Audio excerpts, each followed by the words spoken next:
விஜய் பேசி முடிச்ச உடனே மின்சாரம் துண்டிக்கப்பட்டது. நேத்து விஜய் கூட்டத்துல எப்போதும் இல்லாத அளவுக்கு செருப்பு வீசப்பட்டுச்சு. அந்த வீடியோ எல்லாம் நீங்க பாத்துருக்கலாம். அந்த கரும்பு பாவங்க பார்க்க முடியலங்க. அவ்வளவு மரண ஓலங்கள்ங்க. கரூரே சுடுகாடாயிருங்க. மீடியாக்கள் எல்லாமே மொத்தமா மறைகிறாங்க. ஏன் செருப்பு வீசப்பட்டுச்சுன்னா கூட்டத்துக்குள்ள திமுக பூந்திருக்கான அர்த்தம். செருப்பு வீசப்பட்டிருக்குன்னா கூட்டத்துக்குள்ள திமுகவினர் ஊடுருவி இருக்காங்க அப்படின்னு தான் இதை நம்மளால எடுத்துக்க முடியுது.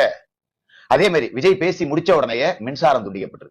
மின்சாரம் துண்டிக்கப்பட்ட உடனே அங்க காவல்துறையினர் தடியடி நடத்திருக்காங்க. வீடியோ இருக்கு.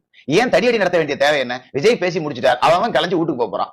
விஜய் பேசுற வரைக்கும் நடக்காத அசம்பாவிதம் விஜய் பேசிட்டு போன பிறகு நடக்குது அப்படின்னா இதை நம்ம சந்தேக கண் கொண்டு தான் பார்த்தாகணும், வேற வழி இல்ல. விஜய் பேசி முடிச்சுட்டு போறார், அதன் பிறகு தடியடி நடக்குது. மக்கள் பதற்றத்துல ஓடுறாங்க, ஓடியாடுறாங்க. இந்த கேஷுவாலிட்டி நிகழுது.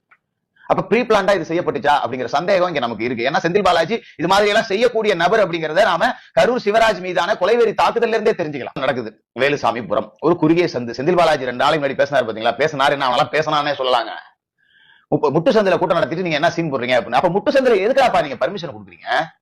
கரூர்ல விஜய் வரப்போறார். கரூர் காந்தி சிலை ரவுண்ட் ஆனா எவ்வளவு பெரிய ரவுண்ட் ஆனா 4 பக்கமும் நிக்கலாம்ல. அங்க அனுமதி கொடுத்துருக்க வேண்டியதானே? அனுமதி கேட்டாங்கல்ல. எதுக்கு ஒரு முட்டு சந்தில கொண்டு போய் அடைக்கிறீங்க? அப்ப திட்டம் போட்டு ஸ்கெட்ச் போட்டு அங்க கூட்ட நெரிசல்ல எல்லாரும் சாவணும்னு பிளான் பண்ணி செய்றீங்களா? அது என்ன எடப்பாடி பழனிசாமிக்கு வேலுசாமிபுரத்துல இடம் கொடுக்குறீங்க, காந்தி ரவுண்ட் ஆனால கேட்டா கொடுக்கறதுல. அது என்ன ஸ்டாலினுக்கு மட்டும் காந்தி சிலை ரவுண்ட் ஆனால பர்மிஷன்? இது அவங்க அப்பா வீட்டு சொத்து அப்படின்னா?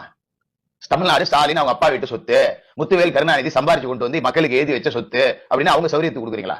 விஜய் கூட்டம் அதிகமா கூடுதுன்னு தெரியுதுல்ல, பெண்கள் குழந்தைகள் வராங்கன்னு தெரியுதுல்ல, அதுக்கு நீங்க பெரிய இடத்துல ஒதுக்கீடு செஞ்சிருக்கணும்.